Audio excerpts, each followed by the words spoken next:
తులసి ప్రెగ్నెన్స్ కాదన్న విషయం కనిష్కకు తెలిసిపోతుంది.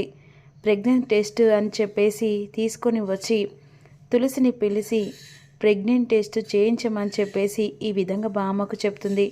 అప్పుడు వెంటనే బామ్మ అనుకున్నట్టు తులసిని పిలిచి, నువ్వు కడుపుతో ఉన్న విషయం అందరికీ తెలిసిందే, కానీ కనిష్క మాటల ప్రకారం నీ కడుపు విషయం ఇప్పుడు బయటపడ్డది.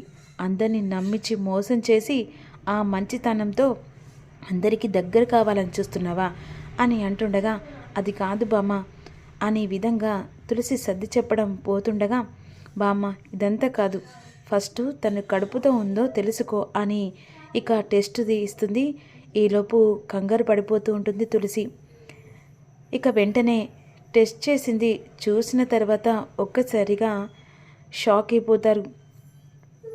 నువ్వు కడుపుతో ఉన్న విషయం బయటపడేసరికి తులసి కూడా షాక్ అయిపోతుంది. వెంటనే బామ్మ, ఇదేంటే కడుపు లేదన్నావు కదా, మరి 2 గీతలు వచ్చాయంటే తను కడుపుతో ఉన్నట్టే కదా అని విధంగా అనేసరికి ఇక్కడ నీలిమ కూడా షాక్ అయిపోతుంది. ఇదేంటి కడుపు లేదని ఈ కనిష్క అంది కదా, ఇప్పుడు కడుపుతో ఉండడం ఏంటి అంటే నిజంగానే ఇంటికి వారసుడు వస్తాడనమాట అని విధంగా నీలిమ అనుకుంటూ ఉంటుంది. లేదు మా అమ్మ, ఈ తులసి ఏదో మాయ చేసినట్టుంది. అయినా నీకు ఎప్పుడు తులసి మీద అనుమానం? అయినా కడుపుతో ఉన్న విషయం ఇప్పుడు బయటపడ్డ తర్వాత ఎప్పుడు చూసినా తులసిని ఏదో ఒక మాటల్లో అనడం తప్ప ఇంకేం లేదా అని నీలిమ అంటుంది. ఈ మాట విని తులసి సిద్ధు కూడా షాక్ అయిపోతారు. జరిగిన శోభనం గుర్తు చేసుకొని ఇక నిజంగానే శోభనం జరిగి ఇప్పుడు తులసి కడుపుతో ఉన్న విషయం కూడా అసలు అన్ఎక్స్పెక్టెడ్గా బయటపడడం ఇక సిద్ధు కూడా షాక్లో ఉంటాడు. ఈలోపు వీళ్ళందరూ కలిసి నాటకం ఆడుతున్నారు బామ్మ అంటుండగా, అసలు ఏంటి కనిష్క నీ ప్రాబ్లం? తులసి కడుపు లేదని ఇప్పుడు అందరి ముంగట ఇక తన పరువు తీసావు. ఇప్పుడు కడుపు విషయం బయటపడేసరికి మళ్ళీ తులసిని టార్గెట్ చేసి ఏదో ఒకటి చేయడం నీ లక్ష్యం పెట్టుకున్నావా?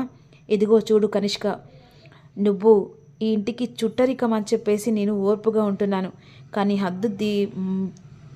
నువ్వు దాటి నా భార్య మీద లేనిపోని నిందలు వేస్తే ఇక నీకు మర్యాదగా ఉండదని కనిష్కకు వార్నింగ్ ఇస్తాడు. అప్పుడు వెంటనే, అయినా ఏంటమ్మా నువ్వు ఎన్నిసార్లు టెస్ట్ చేస్తారు? కడుపులో ఉన్న ఇంటి వారసునికి ఏదైనా ప్రమాదం జరుగుతుంది అని సిద్ధు తల్లి అనేసరికి కనిష్క షాక్ అయిపోతుంది. ఇంకొకసారి నువ్వు పదే పదే తులసిని అనుమానించి నీ టైం వేస్ట్ చేయకు అని చెప్పేసి అనేసరికి ఇంట్లో వాళ్ళందరినీ ఈ తులసి మార్చేస్తుంది, అసలు ఇంకేం చేయాలో అర్థం కావట్లేదని కంగారు పడిపోతుంటుంది. ఈలోపు ఇక తులసి కడుపుతో ఉన్న విషయం సిద్ధుకు తెలిసరికి చాలా సంతోషంతో తులసిని ఎత్తుకొని గిర్రగిర్ర తిప్పుతూ ఉంటాడు. అసలు ఇది నిజమేనా? ఇంత స్పీడ్నా? అసలు ఏంటి నాకు అర్థం కావట్లేదని చాలా మురిసిపోతూ ఉంటాడు. ఇక మరోవైపు తులసికి అర్థం కాకుండా తులసి కూడా ఏం మాట్లాడనో తెలియకుండా ఆలోచిస్తూ ఉంటుంది. ఇక అలా వెంటనే కింద పిలుస్తుండగా వస్తున్నానమ్మా అని చెప్పేసి కిందికి వెళ్తాడు. ఈలోపు ఇక వెంటనే లోపలికి వెళ్ళి కీర్తికి థ్యాంక్స్ చెప్తుంది.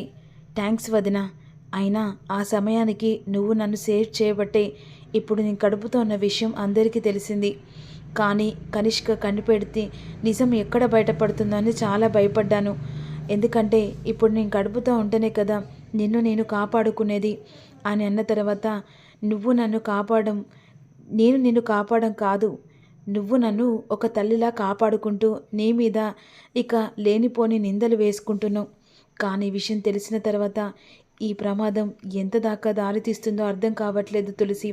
వదిన, ఏది జరుగుతో అది జరిగింది, కానీ నీ కడుపులో ఉన్న నా మేనల్లుడు మాత్రం చాలా సంతోషంగా ఉండాలి అని అన్న తర్వాత, తులసి నాకు గ్యారెలు తినబుద్ధి అవుతుంది, బయట నుంచి తెప్పిస్తావా? అయ్యో ఎందుకు వదిన, నేను చేసి పెడతాను కదా, నేను చేసింది నీకు పట్టుకొస్తాను, నువ్వు రెస్ట్ తీసుకో అని చెప్పేసి ఈ విధంగా తులసి కిందికెళ్ళి ఇక పప్పు రుబ్బుతూ ఉంటుంది. ఈలోపు వెంటనే తులసి అత్తయ్య చూసి, ఏంటి ఏం చేస్తున్నావు అని అడుగుతూ ఉంటుంది. అంటే అత్తయ్య పప్పు రుబ్బుతున్నాను, చెప్పాను కదా ఏ పని చేయాల్సిన అవసరం లేదు, ఏ పనైనా నేను చూసుకుంటాను చెప్పేసి అన్నాను కదా అని విధంగా అంటుంది. అంటే గ్యారెలు తినబుద్ధి అవుతుంది, నేను చెప్పాను కదా నీకేదన్నా తినాలనిపిస్తే నాకు చెప్పని, అయినా నువ్వేంటి ఈ పని చేయడం అని అంటుండగా సిద్ధు అటువైపుగా వెళ్తుండగా, ఏంటమ్మా అంటుండగా, చూడరా నేను పని చేయొద్దంటే తను ఇక అలాగే పని చేస్తుంది. గారెలు తినబుద్ధి అవుతుందట, పప్పు రుబ్బుతుంది. ఓ దానికేనా? ఆ పని నేను చేస్తాను కదా తులసి అని చెప్పేసి తులసిని పక్కన కూర్చోబెట్టుకొని ఇక పప్పు రుబ్బుతూ ఉంటాడు. ఇలా తులసి చూస్తూ పప్పు రుబ్బుతూ ఉండగా అలా ఇద్దరికొకరు మాట్లాడుకుంటూ ఇలా నీకు ఇష్టమైన గ్యారెలు ఇలా నా చేత్తోని రుబ్బుతూ ఉంటే ఎంత సంతోషంగా ఉందో తెలుసా? ఇలా ఎప్పటికీ ఇలాగే ఈ సంతోషం ఉండాలని కోరుకుంటున్నా. అంతేకాకుండా ఇంట్లో వాళ్ళందరూ నేను అర్థం చేసుకొని దగ్గర అవుతున్నారు అని చెప్పేసి ఈ విధంగా మాట్లాడుకుంటుండగా కనిష్క చాటుగా చూస్తూ, నీ కడుపులో బిడ్డ పెరిగితే ఇక నా జీవితం ఏం కావాలి? అందుకని భూమి మీదికి రాకముందుకే నీ కడుపులో బిడ్డను నేను చంపేస్తానని కనిష్క అనుకుంటుంది. ఈలోపు పప్పు రుబ్బుతుండగా ఇక తులసికి బోరు కొడుతూ ఉంటుంది. తులసి ఒక పని చేయని చెప్పేసి ఒక పేపర్ పెన్ను తీసుకొని రమ్మంటాడు.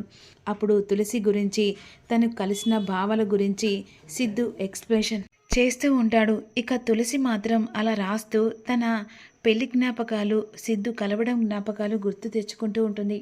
ఈలోపు ఇక పప్పు దంపడ కార్యక్రమం అయిపోతుంది. వెంటనే ఆ పప్పు తీసుకొని తులసి కిచెన్లోకి వెళ్తుంది.